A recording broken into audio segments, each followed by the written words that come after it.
नमस्कार, knocking-news.com में आपका स्वागत है। मैं हूं गिरिजेश वशिष्ठ। मौलाना मुफ्ती सलमान अजहरी गिरफ्तार कर लिए गए हैं। मौलाना साहब कौन हैं? बहुत बड़े इस्लाम के स्कॉलर हैं? नहीं हैं? ये अलग विचार हो सकता है, क्योंकि मैं इस्लाम का जानकार नहीं हूं और धर्म के बारे में कोई मेरी ज़्यादा मालूमात होने के कारण मैं उस पर कोई बहुत टिप्पणी नहीं कर सकता हूं। लेकिन जो जानकारियां मुझे मिली हैं, गलत भी हो सकती हैं, उनके हिसाब से मैंने जो 3 दिन पहले वीडियो बनाया था उसी दिशा में चीज़ें जाती हुई दिख रही हैं।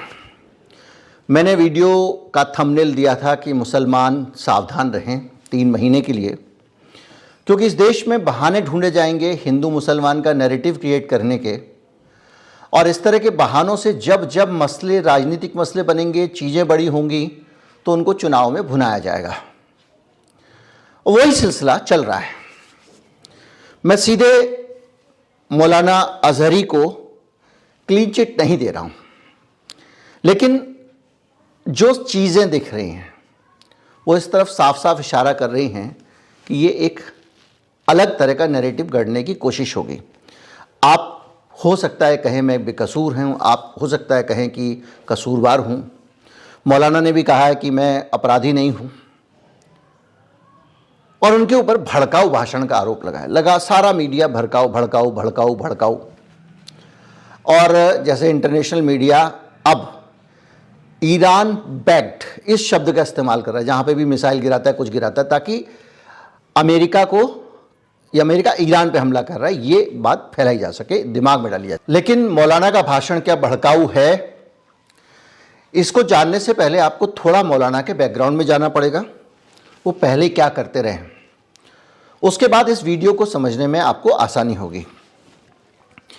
एक कट्टर हिंदूवादी नेता हैं यति नरसिंहानंद।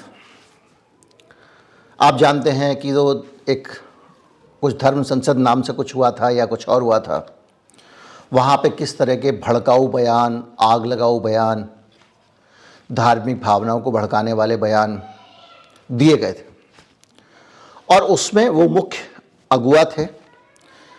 और इस स्तर पर वो कैसे पहुँचे कि इतने बड़े बड़े मंचों पे भाषण दे सकें, तो वो ऐसे पहुँचे कि गाज़ियाबाद में जिस मंदिर के वो महंत हैं, उस मंदिर में एक मुस्लिम बच्चा 12-13 साल का पानी पीने आया था, उसकी पिटाई कर दी गई थी। उसके बाद से वो कट्टर हिंदुत्व के आइकन बन गए थे। तो उन्होंने कुछ इस्लाम को लेकर, इस्लाम की मूल चीज़ों को लेकर कुछ ऐसी नकारात्मक टिप्पणियां की थीं जिनका जिक्र यहाँ करना मैं मुनासिब नहीं समझता हूँ। लेकिन उस टिप्पणी के जवाब में मौलाना सलमान अजहरी ने एक बढ़िया मौका चुना खुद को पॉपुलर बनाने का। मैं बताऊंगा वो खुद को पॉपुलर बनाने की टेंडेंसी कहाँ से आती है। और उन्होंने कहा कि मैं उन्हें चुनौती देता हूँ, अपनी पसंद की जगह चुन लें, दिल्ली में कहीं भी वो उनके समर्थक, जितने मौलाना, जो जितने बाबा लोग हैं, साधु लोग हैं वगैरह वगैरह, वो जिस किताब में अपनी भरोसा है उसको लेकर आ जाएं। मैं अपनी कुरान लेकर आऊँगा, और दिल्ली में एक जगह आग लगा देते हैं, और वो कुरान, वो अपना धर्म ग्रंथ लेकर उसमें घुस जाए, मैं कुरान लेकर घुस जाता हूँ, देखते हैं कौन बचा हुआ वापस आता है। जिसको जरा भी विज्ञान की समझ है वो अच्छी तरह जानता है कि सारे के सारे जल जाने वाले थे उसमें। लेकिन इस चुनौती में, और यति नरसिंहानंद को चुनौती देने में, मौलाना मुफ्ती सलमान अजहरी हीरो बन गए। वाह, ये है हिम्मत वाला। बस ये दरअसल जो वीर रस है ना, ये यूट्यूब लेके आता है आपके अंदर। मैं अक्सर लोगों को अडानी जी बोलता हूँ तो लोग कहते हैं वो जी बोलने लायक आदमी है, क्योंकि मुझे लगता है कि मैं यहाँ सेंसेशनलिज्म क्रिएट करके मैं भी मोदी जी को वीर रस में बहुत कुछ बोल सकता हूँ। बहुत सारे यूट्यूबर बोलते हैं, और मैं जानता हूँ कि वो लोग, बहुत सारे उनको लोग देखते भी हैं, क्योंकि उनका जो मनोरंजन है वीर रस वाला, वाह क्या बात है, आज तो इसने मोदी जी की छुट्टी कर दी। तो वो जब आप किसी को चुनौती देते हैं तो आप हीरो बन जाते हैं। अब आप कहेंगे कि मौलाना मुफ्ती सलमान अजहरी साहब को ये सब करने की ज़रूरत क्या थी। तो ये टेंडेंसी आती है यूट्यूब से, और धीरे धीरे करके मौलाना साहब एक यूट्यूबर हो गए। उनके चैनल पर वो इसी तरह की वीर रस की बातें करते हैं। और अक्सर यूट्यूबर क्या करते हैं, जब अपना वीडियो बनाते हैं तो उसके बाद में वो अपना देखते हैं कितने लोगों ने देखा, कितना पॉपुलर हुआ, अच्छा ऐसा डायलॉग बोलता हूँ मैं तो लोग हीरो हो जाते हैं। तो ये एक टेंडेंसी आती है, आप देखते होंगे ज़्यादातर यूट्यूबर बहुत ज़्यादा इंटेंसिटी से बातें अपनी करते हैं, और ये खराबी टीवी चैनल वालों में भी है। तो ये मीडिया से आई हुई खराबी है। वो अमीश देवगन जो है पूरा हिंदूवादी हो जाता है, लोग ताली बजाने लगते हैं जितने हिंदूवादी, वाह वाह वाह अमीश देवगन। तो अजहरी साहब वहाँ से सेंसेशनलिस्ट हैं।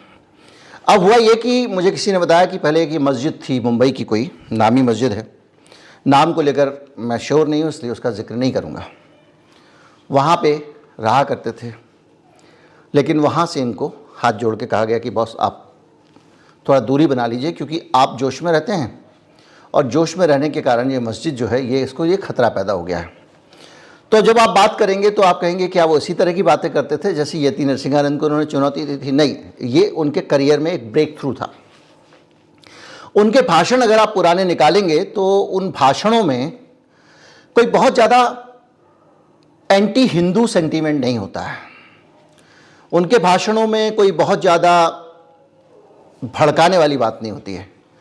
दरअसल उनके भाषण ऐसे भाषण हैं कि उन भाषणों को दुनिया के किसी भी देश की धरती में अगर किए जाएंगे तो सिस्टम के पेट में गड़बड़ होने लगेगी। सरकार में बैठे हुए लोगों को ये भाषण कभी पसंद नहीं आएंगे और वो मॉनिटरिंग पे चले जाएंगे, उन पे नज़र रखी जाएगी। क्यों? क्योंकि उनके भाषण ह्यूमन राइट्स की बात करते हैं, सिविल लिबर्टी की बात करते हैं, अवैध हिरासत में डाल दिए गए लोगों की बात करते हैं। लेकिन इन सब चीज़ों में वो इस्लाम को जोड़ते हैं। अवैध हिरासत की बात करेंगे तो मुसलमान की करेंगे, अगर वो ह्यूमन राइट की बात करेंगे तो भी मुसलमान की करेंगे। तो और वो करने की वजह यह है कि मैं ह्यूमन राइट की बात करूंगा, मुसलमानों की करूंगा, तो मुसलमानों का एक उनके पास में एक वर्ग जुड़ता है और वो उसको कंसोलिडेट करने की कोशिश में लगातार लगे रहते हैं। अब आते हैं उनका ये जो वीडियो, जिसके कारण अब आप कहेंगे वो जैसे भी रहे हों, जो भी चरित्र चित्रण हो उनका, हकीकत क्या है जी, इस मामले में क्या मामला हो। तो इस मामले में जो वीडियो वायरल हुआ, उस वीडियो को, वायरल वीडियो का हिस्सा पहले मैं आपको सुनवाता हूं, फिर इसकी हम चीर फाड़ करेंगे। हमसे उलझते हैं, अभी तो करबला का आखिरी मैदान बाकी है, कुछ देर की खामोशी है, फिर शोर आएगा। आज कुत्तों का वक्त है, कल हमारा दौर आएगा। लब्बैक या रसूल अल्लाह, लब्बैक या रसूल अल्लाह, लब्बैक लब्बैक। इस वायरल वीडियो को आपने देखा, उसके बाद आप अगर पूरा वीडियो सुने तो आपको समझ आएगा कि इसके संदर्भ कुछ अलग ही हैं। ये आदमी भारत के बारे में बात नहीं कर रहा है, ना मोदी सरकार के बारे में बात कर रहा है, ना हिंदुओं के बारे में, ना हिंदुत्व के बारे में। ये बात कर रहा है और मुसलमानों को हौसला दिला रहा है कि भगवान सब भला करेंगे, टेंशन मत लो। मतलब भगवान जो भी वो कह रहा है, ऊपर वाला सब भरोसा भला करेगा, और वो जो हो रहा है कोई बात नहीं, हम सब लोग जुल्म को बर्दाश्त करने के लिए बने हुए हैं, और हर जुल्म को बर्दाश्त, हम मरेंगे भी, कटेंगे भी, लेकिन उसके बावजूद जीतना हमको, ये सब उनको वो कहने की कोशिश कर रहा है। सरकार मुफ्ती आज़म हिंद के इसी कलाम पर गुफ्तगू खत्म करता हूँ। क्या बेहतरीन हमें पैगाम दिया था। दुनिया आज हमें ये टोचन मारती है, ताने मारती है। तुम अगर सच्चे हो तो इतने मारे क्यों जाते हो, तुम इतने काटे क्यों जाते हो, फिलिस्तीन में तुम्हारा कत्ल क्यों इतना ज्यादा, इराक में, शाम में, यमन में, फिलिस्तीन और अरब में, अफगान में, बर्मा में, हर जगह तुम काटे क्यों जाते हो। ये बार बार जो सवाल होता है, क्यों मारे जाते हो, क्यों काटे जाते हो, उन जालिमों को नौजवानों जवाब इतना देना। मुफ्ती आजम ने हमें सिखाया था, हम परवाने हैं मोहम्मद रसूलुल्लाह के, तू शम्मे रिसालत है, आलम तेरा परवाना। और जो परवाना होता है वो मरने के लिए ही पैदा होता है, जीने के लिए नहीं आता है। परवाने की जिंदगी अपनी शमा की मोहब्बत में घूम घूम कर अपनी जान दे देना। और अगर हम किसी सरजमीन पर काटे जाते हैं, मारे जाते हैं, तो एक बात याद रखो, हमारे मर जाने से इस्लाम खत्म नहीं होता। इस्लाम को खत्म होना था तो करबला में खत्म हो जाता, लेकिन इस्लाम की ये सच्चाई है, इस्लाम जिंदा होता है हर करबला के बाद। लब्बैक या रसूल अल्लाह। न घबराओ ऐ मुसलमानों, अभी खुदा की शान बाकी है, अभी इस्लाम जिंदा है, अभी कुरान बाकी है। जो रोज हमसे उलझते हैं, अभी तो करबला का आखिरी मैदान बाकी है, कुछ देर की खामोशी है, फिर शोर आएगा। आज कुत्तों का वक्त है, कल हमारा दौर आएगा। इस सांत्वना में कोई नफरत दिखाई नहीं देती है। जो धाराएं लगाई गई हैं 153B, 505(2), उनको लगाए जाने की जरूरत थी, ऐसा भी दिखाई नहीं देता है। वीडियो आप चाहें तो रिवाइंड करके दोबारा से सुन सकते हैं। इस पूरे वीडियो में कहीं पे भी ऐसा कुछ भड़काऊ नहीं है कि इनकी गिरफ्तारी हो सके, जहां तक मेरी समझ। लेकिन ये दौर आप जानते हैं, इस दौर में एक सेंसेशन चाहिए। मौलाना के खिलाफ कुछ भी ना हो, लेकिन मौलाना के खिलाफ अगर सख्त धाराओं में मुकदमा दर्ज किया जाएगा तो उनके समर्थकों का गुस्सा और तेज होगा, और जब गुस्सा तेज होगा और वो रिएक्ट करेंगे, उससे पॉलिटिकल नैरेटिव बनेगा।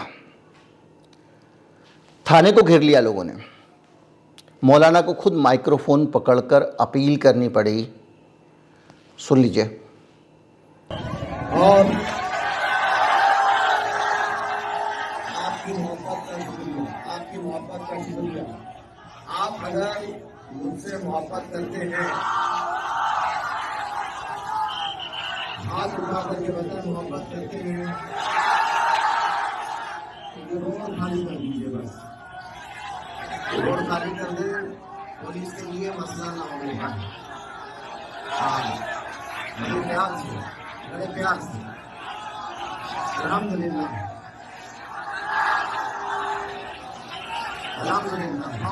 कि आप शांति बनाए रखें, मेरी बात माने, इस जगह को खाली कर दें। मैं कोई पुलिस का मसला बनने देना नहीं चाहता। इसके बावजूद एक बड़ी भीड़ है। खबर है कि भीड़ को लाठी चार्ज के जरिए तितर बितर करने की कोशिश की गई। तो ये एक माहौल बन रहा है। अब आप कहेंगे कि आपके परसों के वीडियो से भी मैं इत्तेफाक नहीं रखता। आप कह रहे थे कि मुसलमानों को सह लेना चाहिए। अब ये एक ऐसा मामला है जिसमें मैं भी दुविधा में हूँ। अगर किसी आदमी को पकड़कर जेल में डाल देंगे और वो साफ साफ आंखों के सामने बेकसूर दिखाई दे रहा है आपको, तो आपको विरोध करना चाहिए, आप करेंगे। आपके पास कोई रास्ता नहीं है। तो ये वो ट्रैप है, वो जाल है जिसमें आपको फांस लिया गया है। विरोध करेंगे तो मरेंगे, नहीं करेंगे तो मरेंगे। भारत में और भी बहुत सारे ऐसे प्रीचर हुए हैं जिनके ऊपर इस तरह के भड़काऊ बयानों के आरोप लगे।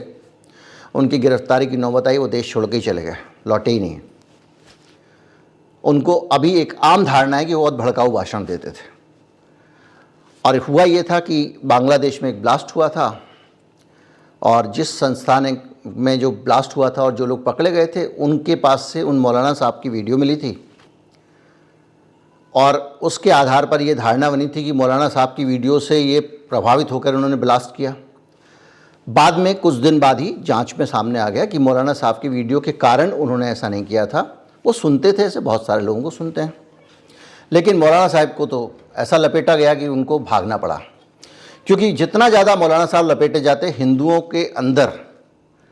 अब आप सोचिए ना, ये जो तस्वीर आई है मुंबई की, इस जनता की भीड़ की तस्वीर को देखने के बाद अगर मैं कहता हूँ, मैं एक सोशल मीडिया सेल वाला हूँ या मैं कोई नेता हूँ, कि देखा आज अगर मोदी जी हैं, योगी जी हैं, तो इनको टाइट करके रखा हुआ है, वरना ये हज़ारों के तौर पे निकल के आ गए हैं, अगर नहीं होते तो क्या होता। फिर वो कह देंगे 14 से पहले देखा क्या होता था। अब 14 से पहले कुछ होता नहीं होता था, आपके दिमाग में बैठ जाएगा। और इतनी सारी भीड़ जो नारे लगा रही है और दूसरे धर्म की है, तो आप अंदर से डर जाते हैं। मैं जानता हूँ मुसलमानों को भी जब कोई बहुत ज़्यादा लोग त्रिशूल लेके देखते हैं तो उनको भी डर बैठ जाता है, क्योंकि हमारे देश में एक दूसरे धर्म से लोगों को मिलने जुलने ही नहीं दिया गया। तो उसको देखकर एक इनसिक्योरिटी आती है, और इनसिक्योरिटी को जोड़ दिया जाता है पॉलिटिक्स से, कि अगर इनको छोड़ दिया गया तो क्या होगा। अतीत में भड़काऊ भाषणों का पूरा इतिहास है, संसद से लेकर बाहर तक। शाहीन बाग के टाइम पे परवेश वर्मा, साहिब सिंह वर्मा के सुपुत्र ने क्या भाषण दिया था, घर में घुस जाएंगे, बहन बेटी, ये वो फला डिमका, याद कीजिए। यति नरसिंहारन के भाषण देख लीजिए। वो एक व्यक्ति जिनके कारण फेसबुक का पूरा विवाद था, फेसबुक पे उनके भड़काऊ भाषण हटाने को लेकर अनखी दास को हटा देना पड़ा था, जो फेसबुक की पॉलिसी हटती, क्योंकि उनके भड़काऊ भाषण वो हटाने नहीं दे रही थी फेसबुक से। क्योंकि वो कहती थी कि इससे बिजनेस पे असर पड़ेगा। वो बीजेपी का अकाउंट लाती थी, बहुत सारी चीज़ें थी। तो ये एक पूरा बैकग्राउंड है। जब तक मुसलमान जब जब उठेगा, जब ताकत दिखाएगा, तो उसकी ताकत दिखाकर दूसरों को डराया जाएगा।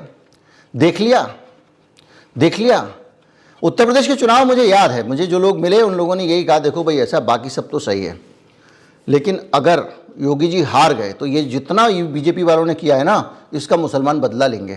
किससे बदला लेंगे? हिंदुओं से लेंगे। तो क्या करो भैया, योगी जी को वोट दे दो। तो ये जो पूरा पॉलिटिकल नैरेटिव है ना, ये एक ऐसा जाल है जिसमें अच्छी सोच रखने वाले सब लोग फंस जाते हैं। और निश्चित तौर पे धर्म को उग्र दिखाना, त्रिशूल लेके दिखाना या तलवार लेके दिखाना या कुछ करना, नारे लगाना, उस सब चीज़ों से जो एक धर्म के बारे में खराब इमेज जाती है। मैंने एक वीडियो बनाया था कि भारत में इस्लाम कैसे फैला। हमारे सरसंघ चालक साहब, यही साहब भोगबत साहब कहते हैं कि तलवार की दम पर फैलाया गया। तो मैंने बताया ऐसे नहीं, ज़बरदस्ती और डराकर कोई किसी को अपनी तरफ नहीं खींच सकता।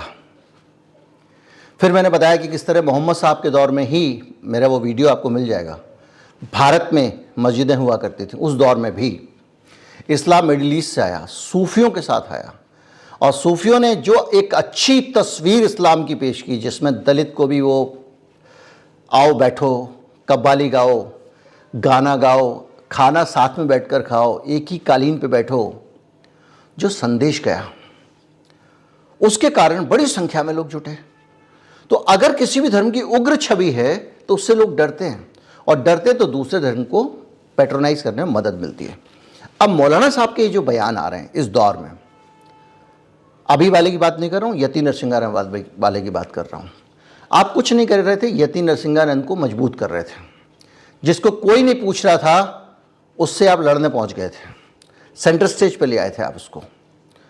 लेकिन इस मामले में ऐसे लोगों की जो नीयत होती है वो ज़्यादा सेंसेशनलिस्ट बन के, पॉपुलिस्ट बन के, अपने आप को खूबसूरत बनाने, पॉपुलर बनाने और लोगों के दिल के अजीज़ बनाने की होती है। और उसी का नतीजा आज यहाँ पर मौलाना साहब भुगत रहे हैं। उम्मीद करता हूँ कि आप एक सच जान पाए होंगे।